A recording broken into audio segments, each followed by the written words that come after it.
700 000 téléspectateurs en moyenne par émission et même un pic d'audience à 1 million enregistré dès le premier épisode. La première saison de Top Gear France, lancée le 18 mars 2015, n'a pas raté son entrée en scène. Surfant sur la vague du succès, RMC Découverte a donc décidé de mettre en route une deuxième saison. Un gros challenge pour les équipes, selon Guénaëlle Trolli, directrice adjointe de la chaîne. La saison 1 a été très réussie, très bien accueillie. Atteindre le million pour une des 6 nouvelles chaînes de la TNT, pour l'instant ça s'est pas encore reproduit. Donc évidemment, la saison 2 est repartie très vite, mais ça place la barre très haute, donc c'est un gros challenge pour toute l'équipe, c'est un gros challenge pour le trio Philippe, Bruce et Tone, de faire au moins aussi bien que l'année dernière.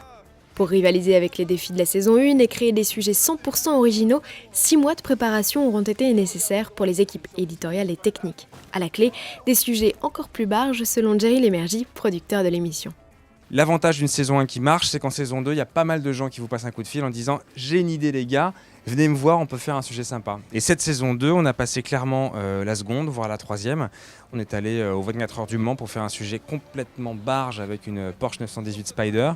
On a fait un sujet avec une Lamborghini Aventador SV sur les routes du Cantal, ambiance fin du monde, c'était absolument génial. On a fait un sujet avec des militaires sur une base militaire, avec un Charles Leclerc, un VBCI. Bref, on a fait des choses vraiment à la hauteur, je pense. C'est vrai, les reportages apparaissent plus grandioses, plus recherchés, plus qualitatifs. Et les animateurs dans tout ça, loin de s'être reposés sur leur laurier, ils ont mis la main à la pâte pour échafauder des sujets et des défis encore plus barrés. Oh la vache! Putain, il l'a fait, hein! En saison 1, on a été un petit peu pris par le temps, on a démarré la saison tard. On a eu assez peu de temps pour faire ce qu'on avait envie de faire et cette année on a passé un petit peu plus de temps à l'écriture, à faire des sujets qu'on aimait bien. Ouais, on a fait beaucoup plus de compétitions entre nous trois, ce qui nous amuse vraiment beaucoup.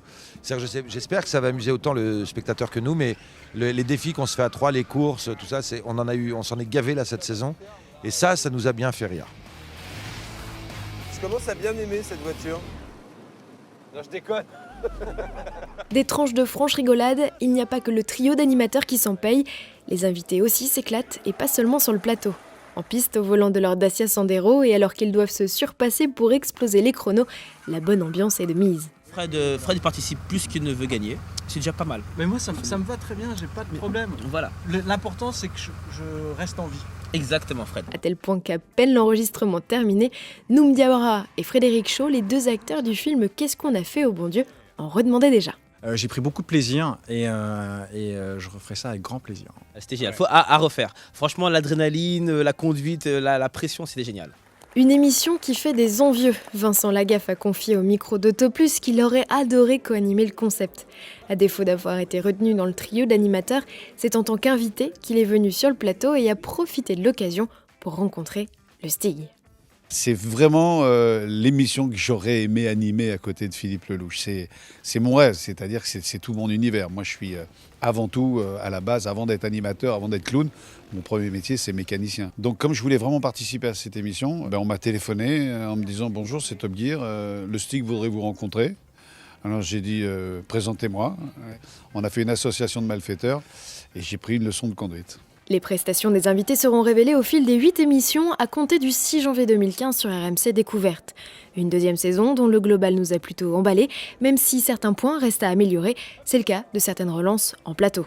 Enfin, ne l'oublions pas, avant d'être encensé à l'international, le trio star de Top Gear UK a fait ses classes et croyez bien que Jeremy Clarkson, James May et Richard Hammond n'ont pas mis qu'une saison.